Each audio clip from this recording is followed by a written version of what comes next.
Antarctica মহাদেশকে নিজেদের বলে দাবি করেছে ইরান।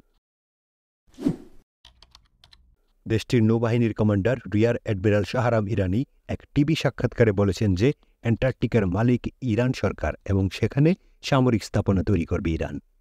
গত বছরের শেষ দিকে এক সাক্ষাৎকারে এমন দাবি করেন ইরানের নৌবাহিনীর কমান্ডার। ইরানের একটি টেলিভিশন চ্যানেলে প্রচারিত সাক্ষাৎকারটি সে সময় আন্তর্জাতিক সংবাদ মাধ্যমগুলোর চোখে পড়েনি। তবে সম্প্রতি ফক্স নিউজে সাক্ষাৎকারটি আবার প্রচারিত হওয়ার পর এ নিয়ে শুরু হয়েছে নানা আলোচনা-সমালোচনা। সাক্ষাৎকারে রিয়ার অ্যাডমিরাল শাহরাম ইরানি বলেন, দক্ষিণ মেরুতে আমাদের সম্পত্তিগত অধিকার আছে, সেখানে ইরানের পতাকা উত্তোলনের পরিকল্পনা আছে আমাদের। সেই সঙ্গে সেখানে ইরানের সামরিক এবং বৈজ্ঞানিক কর্মকাণ্ড পরিচালনার কথাও ভাবা হচ্ছে। গত মাসে জর্ডানে ইরান সমর্থিত সশস্ত্র গোষ্ঠীগুলোর ড্রোন হামলায় ৩ মার্কিন সেনা নিহত হন। এরপর ইরাক ও সিরিয়ায় অবস্থিত ইরানের সঙ্গে সংশ্লিষ্ট লক্ষ্যবস্তুগুলোতে হামলা চালায় যুক্তরাষ্ট্র।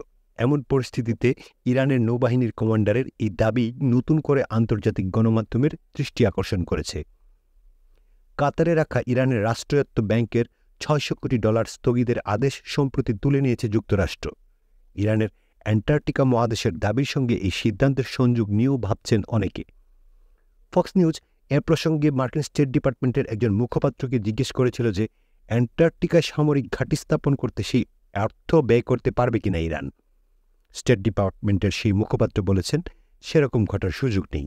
কাতারে রাখা ইরানের তহবিল অ্যান্টার্কটিকায় কোনো কাজে ব্যবহার করা যাবে না, কারণ এই তহবিলের অর্থ শুধুমাত্র খাদ্য, ঔষধ, চিকিৎসা সরঞ্জাম এবং কৃষিপণ্যের মতো মানবিক ও জনকল্যাণমূলক বিভিন্ন খাতে ব্যয় করা হবে। উল্লেখ্য, ওয়াশিংটনের নিষেধাজ্ঞার কারণে দক্ষিণ কোরিয়ায় আটকা পড়েছিল ইরানের $৬০০ কোটি। সেই অর্থ কাতারের ব্যাংক অ্যাকাউন্টগুলোতে পাঠানো হয়েছে, যা ইরানের কাছে ফেরত যাবে। গত মাসের শেষ দিকে ইরানের কারাগারে বন্দী যুক্তরাষ্ট্রের ৫ নাগরিককে মুক্তি দেওয়ার বিনিময়ে জব্দ করা $৬০০ কোটি ছেড়ে দিয়েছিল যুক্তরাষ্ট্র।